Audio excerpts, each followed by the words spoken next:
Última unidad. Compañeros, de todo esto que hemos venido refiriendo, ya para llegar a un punto conclusivo, vamos a cerrar con dos elementos muy importantes de dónde subsiste, de dónde nace el acto jurídico. Empezamos con la obligación como el vínculo jurídico que existe entre un acreedor y un deudor. Entre ellos nace una obligación de dar, hacer, no hacer, y mencionamos que el vínculo jurídico o esta relación jurídica tiene que ser posible, tanto física como jurídicamente, y asimismo el objeto tiene que ser determinado y determinable. Este es el vínculo entre estos dos sujetos, el acreedor y el deudor. El acreedor exige al deudor el cumplimiento de una determinada obligación que puede ser de dar, de hacer, de no hacer, y el tema de la licitud en cuanto al objeto. Muy bien. En una relación de derecho existen dos tipos de obligaciones: obligaciones personales y obligaciones reales. Las obligaciones reales son las que tienen que ver con las cosas. Muy bien, el poder que se ejerce de una persona sobre las cosas. Y en particular destacamos estos puntos, estimados amigos. Primera referencia. Atención, por favor. La obligación o derecho personal. Empezamos con esta referencia señalando el vínculo que existe entre el deudor y el acreedor. Entre ellos hay una relación jurídica. Destacamos, el deudor se determina por su identidad personal. Destacamos, el deudor puede transmitir la deuda a través de figura de cesión de deudas. El deudor con el acreedor responderá con todo su patrimonio. Muy bien, es el vínculo jurídico. Quien le va a solicitar el cumplimiento de determinada prestación es el acreedor. Ya vimos que esta obligación puede ser de dar, de hacer, de no hacer. Muy bien, es el vínculo jurídico. En obligación real, vean cómo cambia la situación. El obligado tiene la cosa gravada. El objeto o cumplimiento del gravamen se da en relación a la cosa. El titular del derecho implica lo siguiente. El obligado es determinado ¿por qué? Porque posee una cosa. Si yo transmito la cosa, pues bueno, transmito esta obligación a los sucesivos poseedores. El obligado responde con la cosa y la deuda concluye cuando se extingue la cosa. Entonces, reiteramos, la obligación personal es el vínculo jurídico que se da entre los sujetos acreedor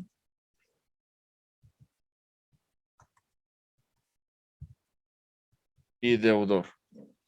El acreedor va a solicitar al deudor el cumplimiento de una obligación que consistiría en una prestación de dar, de hacer y de no hacer. Y el deudor debe de cumplir con esa obligación. Mientras que en las obligaciones reales nos vamos a encontrar con un fenómeno completamente distinto. Porque en estas existe un vínculo jurídico entre el titular, entre el detentador de la cosa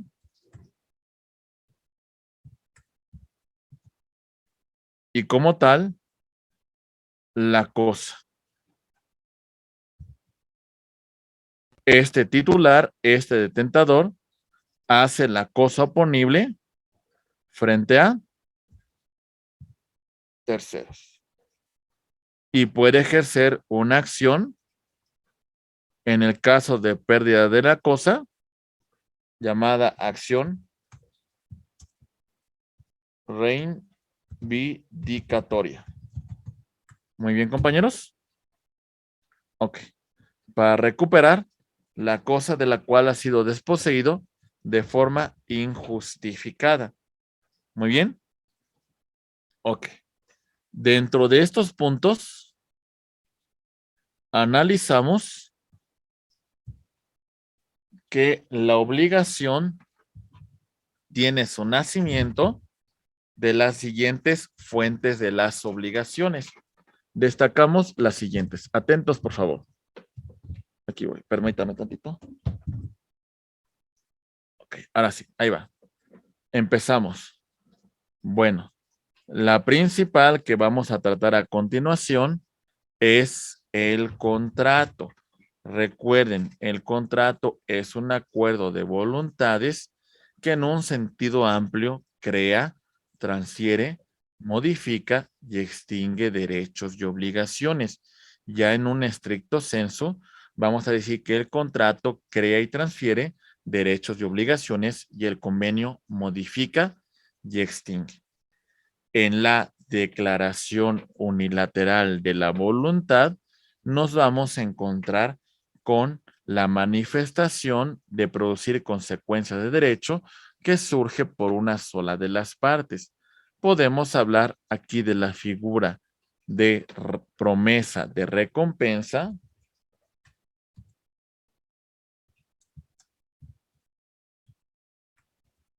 Podemos hablar también del tema referente con oferta al público.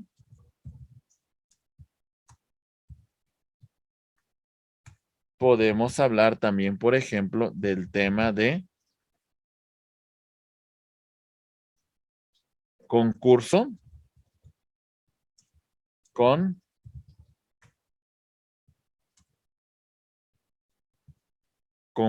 con promesa de recompensa. Solamente por mencionar algunos elementos de la declaración unilateral de la voluntad. Muy bien.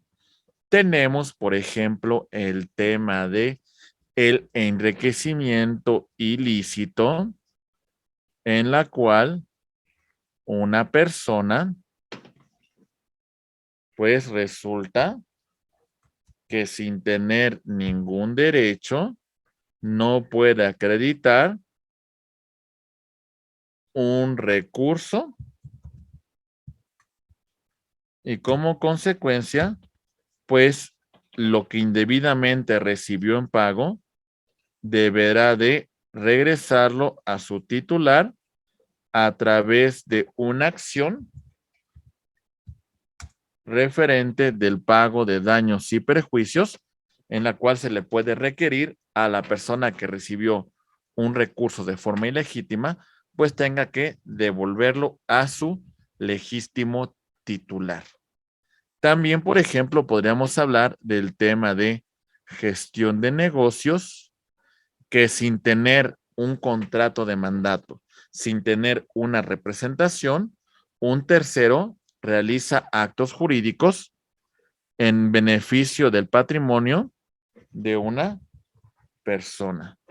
Esa gestión, para que opere, tiene que resultar útil.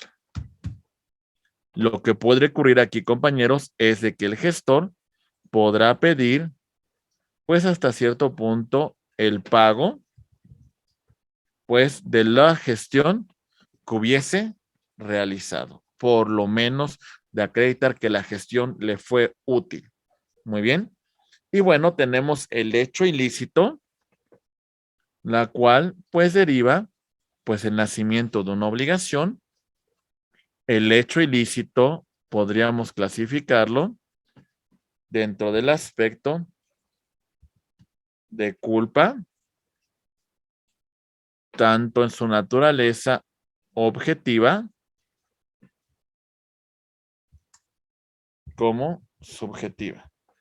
Por ejemplo, la responsabilidad objetiva, derivada de un vínculo laboral, derivada de un vínculo referente con el Estado y sus servidores públicos, etcétera, etcétera. Hay una responsabilidad objetiva y la subjetiva es en relación a la persona y las obligaciones que genera con terceros.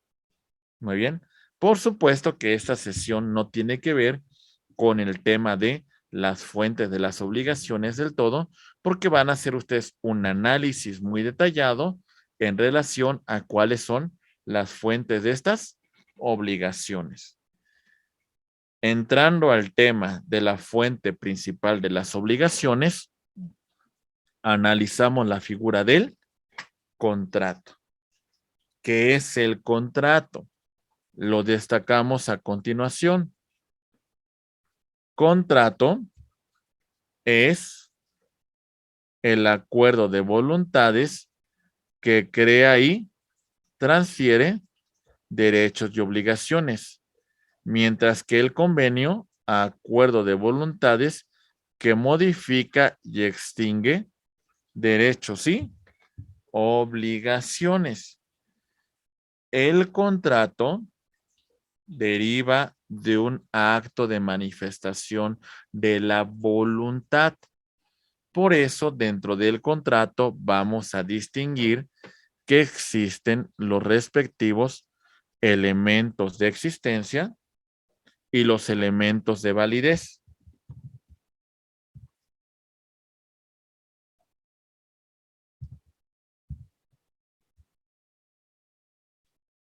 Existencia y validez. Dentro de la existencia hablamos del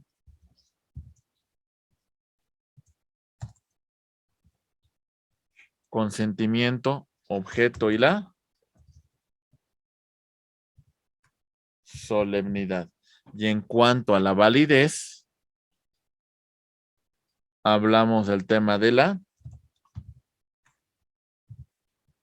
capacidad, licitud, formalidad, ausencia de vicios del consentimiento. Muy bien, compañeros. ¿Vamos bien? Ok, vamos a verlo. Muy bien. Hablando de los elementos de existencia del acto jurídico, referimos el primero de ellos, el consentimiento. El consentimiento es expreso si se realiza por escrito o se realiza de forma oral y es tácito cuando hay una manifestación, pues, que sin lugar a dudas nos hace señalar que esa es la voluntad del sujeto al momento de celebrar el acto jurídico. Es indubitable su voluntad. Muy bien. Me mencionaban ustedes al principio. Me subo al transporte, no digo ninguna palabra, pago mi pasaje y me siento. Evidentemente, mi voluntad es de producir consecuencias de derecho. ¿Vamos bien? Ok. El objeto. El objeto directo, la relación, el vínculo jurídico que nace, que podría ser de dar,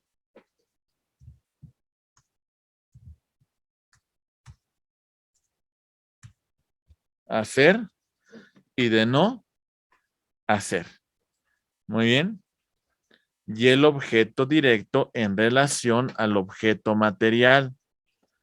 El objeto que tiene que ser física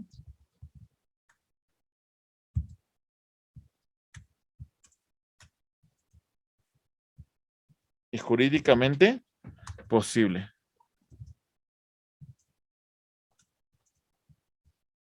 estar dentro del comercio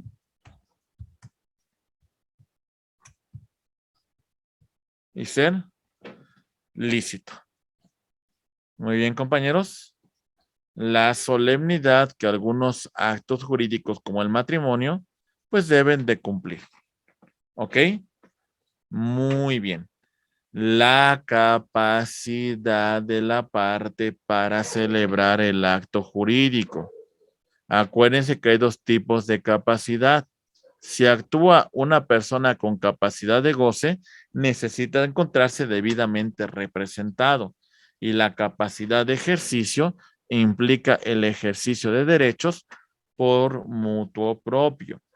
El acto jurídico tiene que entrar dentro del elemento de la licitud para que produzca consecuencias de derecho. Se deben cumplir con los requisitos que marca la ley, pues para que de alguna manera, pues el acto surta efectos frente a terceros y además tiene que presentarse la ausencia de vicios del consentimiento. Ya los destacamos en la primera parte: error, dolo, mala fe, lesión, violencia, y más o menos explicamos en qué consiste cada uno de estos principios que tienen que ver con los vicios del consentimiento. Estimados amigos, ya destacamos cómo se puede hacer la manifestación. La manifestación de la voluntad se va a realizar de forma expresa. Mencionamos signos inequívocos escritos que manifiestan esa voluntad, y tácita, hechos o actos que presuponen o autorizan el tema de la celebración del acto jurídico. ¿Cómo se va a dar la aceptación de la oferta, la aceptación de la voluntad? Muy bien, pues bueno, si se encuentran presentes, pues ya mencionamos cómo se manifiesta, de forma expresa o tácita. Muy bien, la oferta que yo realizo sin plazo, pues bueno, tiene que ser inmediata. Si no, pues el ofertante puede dejarla sin ningún efecto. Si señalo un plazo, compañeros, pues entonces me debo de adherir a dicho plazo. Y si lo hago por teléfono, nos encontramos bajo la misma condición. La aceptación crea el vínculo jurídico entre las partes contratantes. Ahora la pregunta es, ¿y qué hacemos si las partes no están presentes? ¿Cómo se manifiesta su voluntad de celebrar el acto jurídico? Bien, aquí destacamos estos puntos. Primero, formación entre ausentes. Tendría que emitir su declaración ante la parte contraria y manifestar su voluntad de celebrar el acto jurídico. ¿Vamos bien? Ok. El de expedición. Hasta cierto punto tiene una implicación, compañeros, de que si yo, pues hasta cierto punto recibo la información, si yo la utilizo, si yo contesto la información que me emiten, pues evidentemente me estoy vinculando, me estoy ciñendo al acto jurídico. Mencionábamos las tarjetas. ¿Recuerdan las tarjetas? Si yo las recibo y yo las uso, pues evidentemente hay un consentimiento, hay una manifestación de la voluntad de producir consecuencias de derecho. Y otro, un poquito más grave, dice que por el simple hecho de recibir información, yo ya manifesté mi voluntad de constreñirme a dicho acto jurídico. No comparto esta opinión y considero que esta información no se encuentra vigente dentro de nuestra disposición civil. La persona, si está ausente para manifestar su voluntad, hay que vencer cualquier error del consentimiento, cualquier vicio en la naturaleza del contrato y en cuanto a la identidad del objeto. Hay que ser muy claro con el acto jurídico que se está celebrando. La simulación absoluta no debe producir ninguna consecuencia de derecho. Muy bien, compañeros. Muy bien. Continuando rápidamente en los puntos finales, nos encontramos, compañeros, con el tema de lo que genera el contrato. En este caso, el objeto directo es el vínculo que se crea. Crear, transferir derechos y obligaciones. El objeto indirecto es la cosa. La cosa tiene que existir en la naturaleza. La cosa tiene que ser determinado, determinable en su aspecto individual, en especie, en género, en número, y tiene que encontrarse dentro del comercio.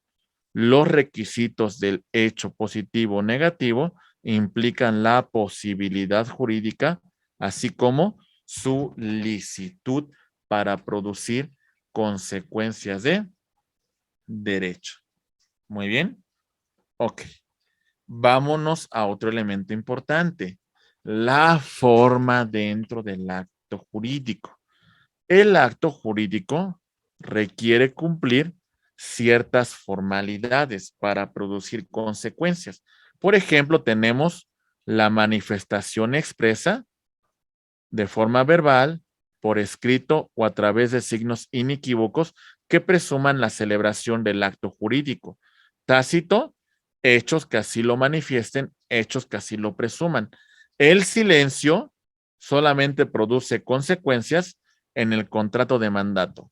Le digo a la licenciada Griselda, me va a representar en el acto jurídico y ella no hace ninguna manifestación, entendemos que pues de alguna manera se comprometió con la celebración de dicho acto jurídico. La forma nos dice lo siguiente, aquí me equivoqué compañeros, no le hagan caso a este concepto, es el formalismo puro. ¿A qué me refiero? Para que el acto jurídico surta sus efectos, tiene que hacerse por escrito y cumplir con los requisitos que marca la ley. El consensualista puro nos dice que para que el acto jurídico surta sus efectos, basta del mero consentimiento. Y el ecléctico mutuo nos dice que además de cumplir con los requisitos que marca la ley, requerimos del consentimiento. Muy bien. La sanción por inobservancia de la ley. Hablamos de la nulidad relativa y también del tema de la nulidad absoluta. La nulidad relativa no señala que los efectos del acto jurídico pueden ser convalidados. Muy bien, y la nulidad absoluta señala todo lo contrario. El acto jurídico queda ya sin ningún efecto frente a las partes. Bien, compañeros. Bien, llegando a un punto conclusivo en relación a los contratos, destacamos el siguiente comentario. La capacidad de las partes. Ya hemos señalado en toda la clase de goce y de ejercicio. En este caso, para celebrar actos jurídicos por mutuo propio, requerimos la capacidad de ejercicio, porque la capacidad de goce, pues en este caso tendríamos que estar debidamente representados. En la celebración de los actos jurídicos, hay ciertos casos de incapacidad que señala la legislación civil. Por ejemplo, los extranjeros, dependiendo su situación migratoria, se encuentran una limitación en el ejercicio de ciertos derechos. Muy bien. Las iglesias no pueden adquirir más bienes de aquellos que sean suficientemente necesarios para su actividad, para su culto público. Las de beneficencia no pueden recibir más bienes, más donaciones que las que requieran para cumplir su objeto social. Lo mismo tenemos una limitación para la sociedad por acciones, los bancos, los cuales no pueden adquirir determinado número de propiedades y bueno, también cuando por sentencia judicial a los quebrados, a las personas que se encuentran en bancarrota, pues tienen cierta incapacidad para realizar actos jurídicos.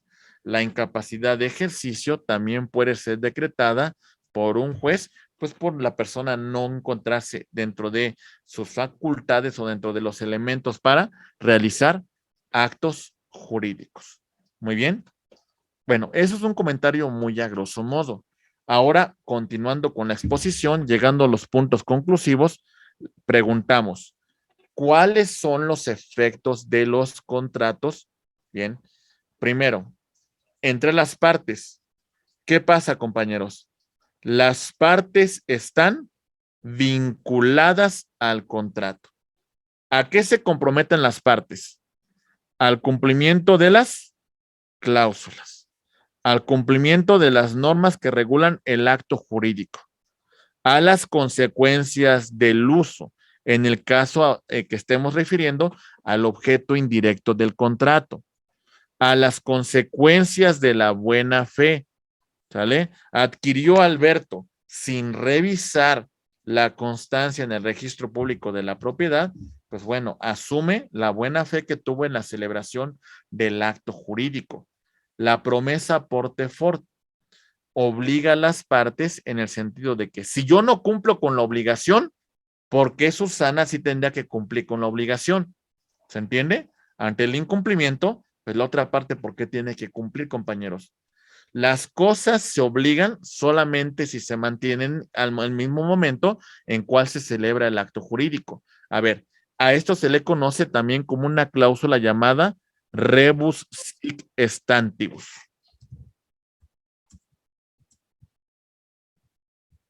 A ver, ahí le va. Vamos a ver si las circunstancias cambian, compañeros. Esta persona, a principios del 2020, iba a arrendar un local comercial que más o menos generaba ingresos semanales por 100,000 pesos. Y en esa situación estaba dispuesto a pagar una renta mensual de 50,000 pesos. Porque dice, bueno, pues lo recupero porque a final de cuentas en el mes voy a obtener 400,000 pesos. Entonces tengo una buena ganancia. ¿Vamos bien? Con motivo de la pandemia, ya no se ganan estos 100,000 pesos. Ahora ese local está ganando 30,000 pesos a la semana, generando al mes un total de 120,000 pesos.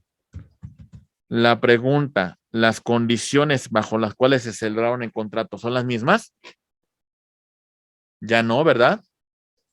Entonces, en ese sentido, pues podría fijarse que se llegara a un acuerdo o en todo caso dejar sin efectos el acto jurídico porque las circunstancias originales de celebración han cambiado.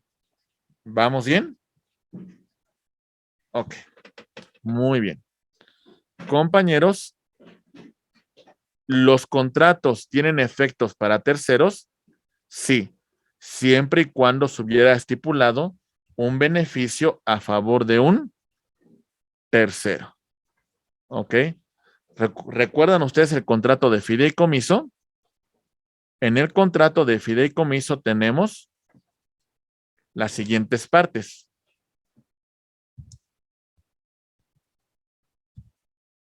Tenemos el fideicomitente,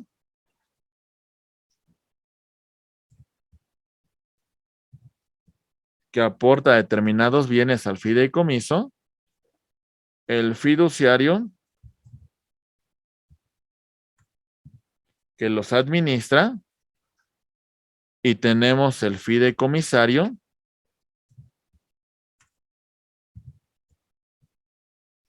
que sería el tercero, recibe los beneficios. Entonces, esa estipulación a favor de un tercero implica que esta persona puede, pues, tener cierta atribución o tener cierta acción en la celebración del acto jurídico. ¿Se entiende, compañeros? Como el mismo derecho tiene un heredero a defender los bienes materia de la sucesión. Es decir, el tercero no se debe de ignorar y en caso de que exista una controversia, puede hacer oponible el derecho. Muy bien, excelente. Muy bien, compañeros. Ya casi llegando a la conclusión, destacamos un tema muy rápido que es la clasificación de los contratos. Los contratos bilaterales establecen derechos y obligaciones que son recíprocos para ambas partes. Compraventa, arrendamiento, mutuo, permuta, etcétera. Los unilaterales solamente generan la prestación para una sola de las partes. Muy bien. Los contratos onerosos en los cuales existen provechos y gravámenes que son para ambas partes. Los gratuitos son para una sola de las partes, como en el caso de que hablamos de los unilaterales, que solo se obliga a una parte dentro de esta obligación. Los contratos conmutativos, las prestaciones se conocen desde el momento que se celebra el acto jurídico. Griselda y Alberto celebran un contrato. Desde el momento que lo están suscribiendo, ellos ya saben de cuáles son los alcances de dicho contrato. El contrato aleatorio se encuentra sujeto a un acontecimiento futuro de realización incierta. Hasta que se realice, se sabe si hay ganancias o pérdidas. Como por ejemplo el caso de compraventa de Esperanza. Verónica le compra a Carmen una hectárea de campos de agave azul. Es una compra de Esperanza a 7 años, esperando que el cultivo se dé. Si por alguna causa natural no se da el cultivo, pues bueno, Verónica asume las consecuencias de esa compraventa de Esperanza. Los contratos típicos se encuentran fundamentados en el marco de la ley y los contratos atípicos se rigen por la costumbre, se rigen por la voluntad de los contratantes. Muy bien. Ok. Contratos principales. Estos contratos no necesitan de otro para subsistir.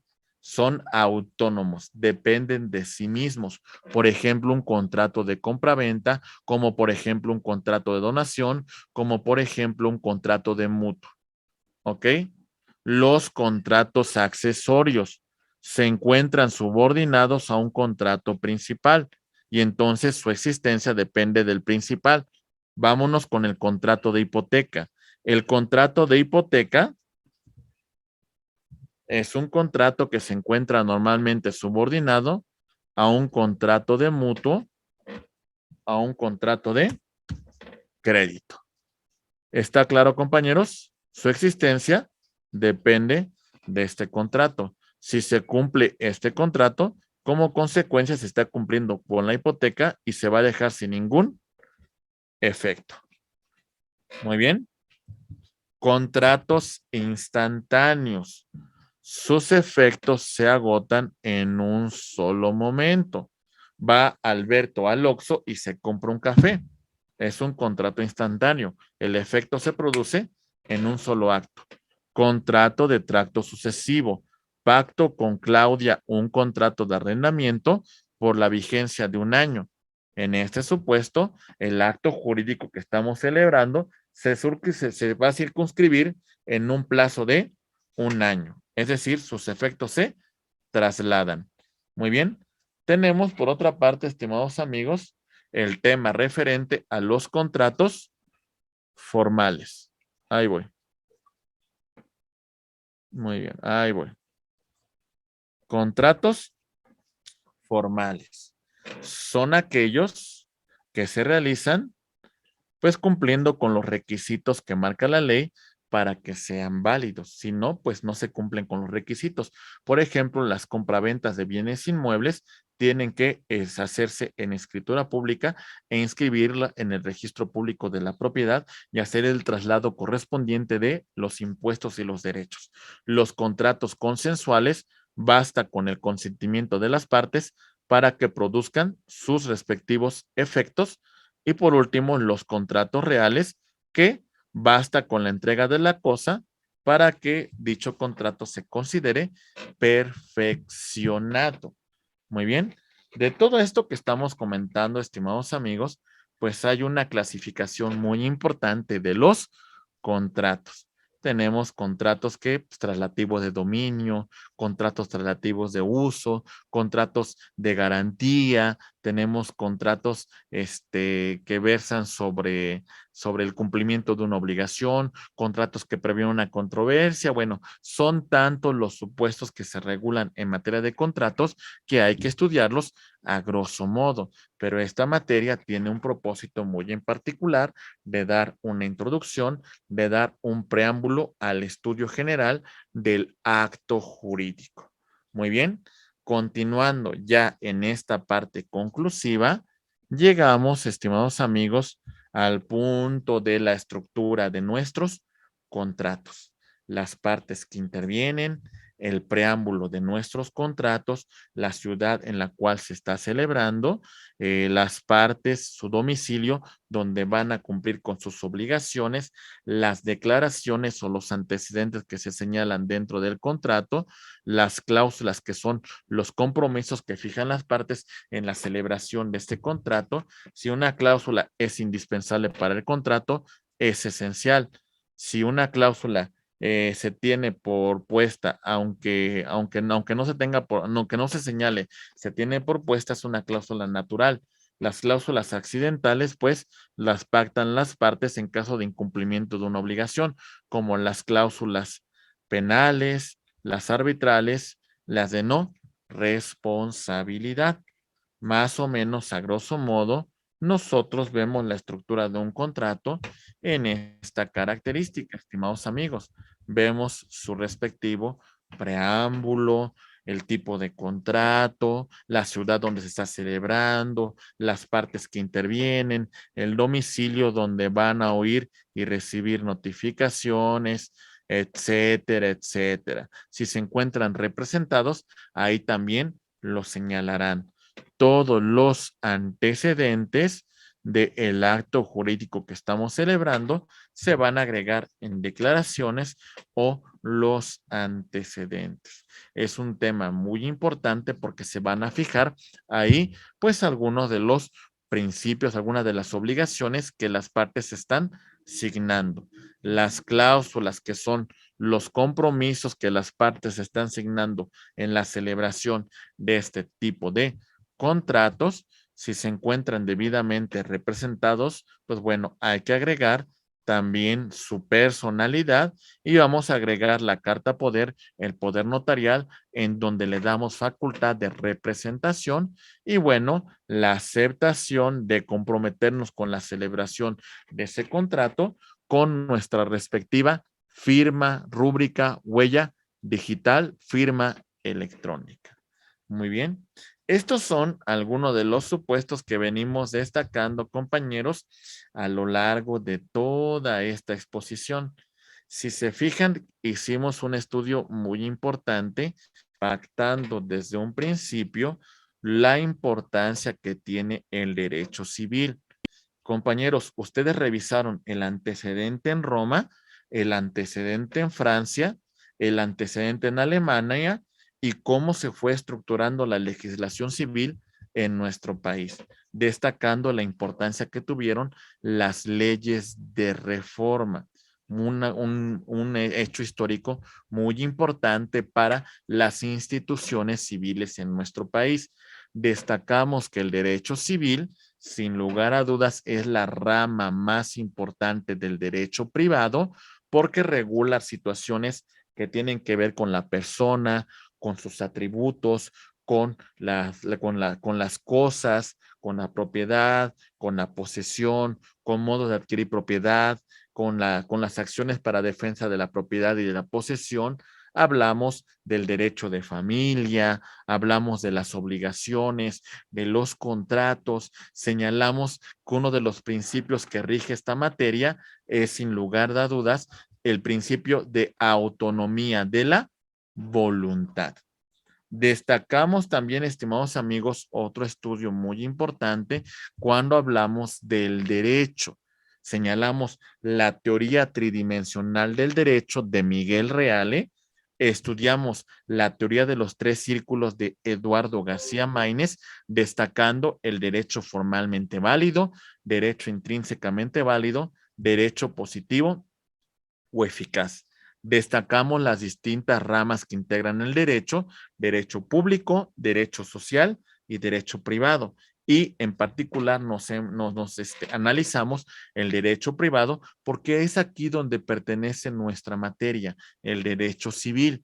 Analizamos las diversas acepciones de la palabra derecho, el derecho objetivo tangible, el derecho subjetivo material, el que aplicamos un caso concreto, el derecho sustantivo que regula derechos y obligaciones, el derecho adjetivo, normas de naturaleza procesal. Analizamos las fuentes del derecho, fuentes reales, fuentes históricas y principalmente estudiamos las fuentes formales. Estudiamos la ley, analizamos la costumbre jurídica, estudiamos la importancia de la jurisprudencia, analizamos la doctrina y los principios generales del derecho. Analizamos la pirámide normativa de Hans Kelsen, así como la aplicación del ejercicio de control de constitucionalidad y control de convencionalidad difuso con motivo de la reforma en materia de derechos humanos.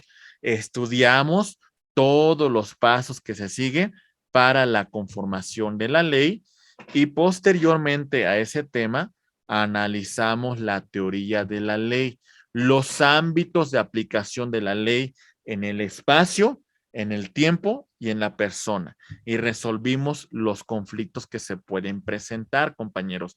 Hablamos de que los particulares no pueden alterar la ley, no pueden modificarla, deben de cumplir con la norma. Y también señalamos, ante ausencia de ley, ante oscuridad, en materia civil se tiene que resolver la litis.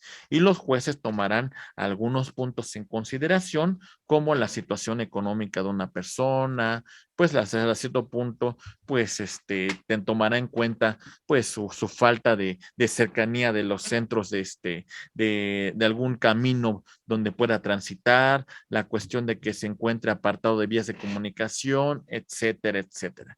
Llegamos al punto central cuando hablamos del acto y el hecho jurídico, destacando el hecho jurídico como un elemento de la naturaleza o un acto humano, que aquí clasificamos el involuntario y el voluntario. Al hecho jurídico voluntario lo llamamos nosotros como el acto jurídico. Hablamos, por supuesto, de los elementos de existencia del acto jurídico, voluntad, objeto y la solemnidad, y elementos de validez, capacidad, ausencia de vicios del consentimiento, el objeto, hablamos de la licitud y hablamos de la formalidad. ¿Qué sucede con el acto jurídico? Se crea, se transmite, se modifica, se extingue derechos y obligaciones. ¿Qué partes intervienen en el acto jurídico? También lo señalamos, compañeros. Hablamos de cómo se clasifica el acto jurídico: unilateral, bilateral, plurilateral, oneroso, gratuito, consensual, formal, solemne, nominados, innominados, intervivos, mortis causa, constitutivos, puros, simples, declarativos, modales. Hablamos hasta cierto punto de el término, de la condición, modo o carga, y hablamos de la ineficacia del acto jurídico, analizando también, estimados amigos, los atributos de la persona, tanto persona física como persona moral. Dentro de la persona física hablamos del nombre, hablamos de su domicilio, hablamos del estado de familia, hablamos de la capacidad, del patrimonio y de la nacionalidad. Y en relación a la persona moral, hablamos de la denominación o razón social, de su domicilio, de su capacidad, de su patrimonio y de su nacionalidad. Destacamos en cuanto a la persona física que se compone de un nombre propio y de un nombre patronímico que nos indica la familia a la cual pertenecemos. Revisamos algunas características del nombre y asimismo destacamos algunos tipos de nombre y cuál es el proceso para el cambio del nombre. Señalamos el tema del seudónimo y del apodo. ¿Cuál es el domicilio de las personas físicas, su residencia, su principal asiento de negocios o simplemente el lugar donde se encuentre? Hablamos de una clasificación de domicilio, el de origen, el voluntario, el legal, el convencional, el fiscal. hablamos de los efectos del domicilio y por supuesto también hablamos de la ausencia y la declaración de muerte, compañeros. Continuando con el análisis de la capacidad de goce, la capacidad de ejercicio, hablando del estado de familia, continuando con el estado político, hablamos de la nacionalidad, hablamos por supuesto del parentesco, hablamos de la línea ascendente, línea descendente, parientes consanguíneos en línea recta, en línea colateral, vimos un poco cómo se trabaja el tema de la línea recta y la línea colateral, hablamos de otro atributo de la personalidad cuando hablamos del patrimonio, todo aquello susceptible de valoración económica, señalamos el tema del patrimonio activo y del patrimonio pasivo, hablamos de los bienes que conforman el patrimonio, distinguimos su clasificación, hablamos de la propiedad con sus elementos jus utendi, jus fuendi, jus abutendi, destacamos también el tema de la posesión como la tenencia de una cosa y la detentación material que tenemos sobre esa cosa, analizamos la institución del registro civil, los actos que realiza el registro civil, las actas que expide y por supuesto, compañeros, continuamos en esta última unidad con el análisis de la obligación como el vínculo jurídico que existe entre acreedor y deudor en la cual nace una obligación que puede ser de dar, de hacer, de no hacer y hablamos de que el objeto de la obligación tiene que ser lícito. Distinguimos la obligación personal, que es el vínculo que existe entre un acreedor y un deudor, y la personal, que es la relación de la persona con la cosa. Muy bien, hablamos de las distintas fuentes de las obligaciones, destacando principalmente el contrato, pero por supuesto distinguimos la declaración unilateral de la voluntad, la gestión de negocios, el enriquecimiento ilegítimo sin causa, los hechos ilícitos. En un sentido amplio, contrato crea, transfiere, modifica y extingue derechos y obligaciones. En un sentido estricto, el contrato crea y transfiere y el convenio modifica y extingue derechos y obligaciones. Hablamos de los elementos de existencia y los elementos de validez de los contratos. Existencia, consentimiento, objeto y solemnidad. Validez, capacidad, licitud en cuanto al objeto, la formalidad y la ausencia de vicios del consentimiento. Señalamos hasta cierto punto, compañeros, cómo se manifiesta la voluntad de las partes en la celebración del acto jurídico, cuáles son los efectos de los contratos, la clasificación de los contratos, hablando de contratos bilaterales, unilaterales, onerosos, gratuitos, conmutativos, aleatorios, típicos, principales, accesorios, instantáneos, de tracto sucesivo, formales, consensuales, reales y los elementos que tiene un contrato, su estructura, su preámbulo, las declaraciones o antecedentes, las cláusulas y la aceptación del contrato. Y en general, estimados amigos, todo esto que revisamos, que fueron prácticamente un total de 109 presentaciones, pues es la parte introductoria de una maestría en Derecho Civil. Los aspectos que consideramos importantes sobre la ciencia del derecho civil han sido analizados. Tenemos una estructura muy importante en relación a los atributos de la personalidad y revisamos la parte de cómo se integran los libros del derecho civil. Bueno, esto en general es lo que destacamos de la exposición, compañeros. Bueno, como siempre, recomendación bibliográfica que presenta eh, Valle Dorado, pues bueno, tenemos pues los siguientes libros en particular. Por ejemplo, tenemos ahí el de Rafael Rojina Villegas, que es el Compendio de Derecho Civil, su introducción, Personas y Familia, de Edgar Elías Azar, Personas y Bienes en el Derecho Civil Mexicano, Derechos, Bienes y Derechos Reales, de Carlos Muñoz Rocha, el Derecho Civil, Introducción y Personas, la Agenda Civil, y por supuesto, no olvidar, hay un libro también muy bueno, me gusta mucho, aunque es un poco viejo, que es el de Galindo Garfias, instituciones, aquí lo tengo, Ok, sí. Galindo Garfias, Derecho Civil. Y en general, pues esas son las disposiciones bibliográficas que les comparte la Universidad Valle Dorado. Y bueno, estimados amigos, pues prácticamente con esto llegamos a la conclusión en tiempo y en forma de su respectiva asignatura. No sé si tengan algún comentario, alguna duda. Ya tenemos las participaciones, tenemos la asistencia que prácticamente aquí la podemos visualizar en esta presentación. ¿Qué más tenemos pendientes? Bueno, la actividad, estamos exactamente hoy al día 25 de septiembre del 2021. Entonces, para efectos de que me entreguen esta actividad, se la voy a enviar al licenciado Francisco a más tarde el día de mañana.